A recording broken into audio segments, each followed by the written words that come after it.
Paul was traveling as a prisoner to Rome, bound in chains yet unshaken in spirit.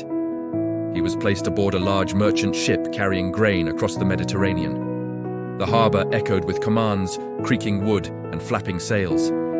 Soldiers watched the prisoners closely, while sailors moved with practiced urgency. Though confined, Paul's gaze remained steady. He understood that his journey was not ruled by Rome, but by God. At first, the voyage was calm. The sea reflected the sky like polished glass, and the ship followed familiar coastal routes. Ports came and went as supplies were gathered. Yet with each passing day, the wind grew restless. The air turned heavy, and dark clouds gathered far ahead. Experienced sailors whispered among themselves, sensing danger. Paul warned them that continuing the journey would bring disaster, loss of cargo, and risk to life. His voice was firm, not fearful. Still, his counsel was ignored. The officers trusted navigation charts and skill more than the words of a chained man. The decision was made to press on. Without warning, a violent wind descended from the north. The Euroclydon struck with terrifying force. Waves rose like walls, crashing against the hull. The ship became impossible to control, driven wherever the storm wished.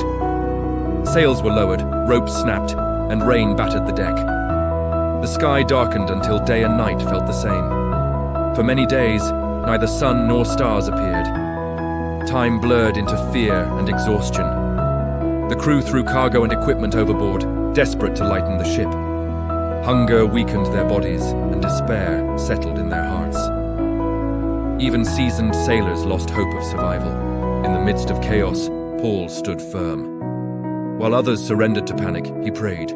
One night, as the storm raged endlessly, an angel of God appeared beside him. The message was clear and unwavering. Paul would stand before Caesar. Not one life aboard the ship would be lost. The vessel would be destroyed, but every soul would be spared. At dawn, Paul addressed everyone on board. His voice carried calm authority. He urged them to take courage, declaring that God had promised their safety. He encouraged them to eat, reminding them that strength would be needed. Hope returned, quiet but powerful. After many days adrift, the sailors sensed land nearby. The sound of the waves changed, and the depth of the water decreased. Some tried to escape secretly, lowering a lifeboat, but Paul warned that survival depended on unity. The attempt was stopped. When daylight came, they saw a bay with a sandy shore. The captain made the decision to run the ship aground. The bow struck and held fast, while the stern was torn apart by relentless waves. Wood splintered. The ship broke into pieces. The soldiers considered killing the prisoners to prevent escape, but the centurion, determined to save Paul, stopped them. Orders were given. Those who could swim jumped into the sea. The rest clung to planks and debris. One by one, all reached shore alive.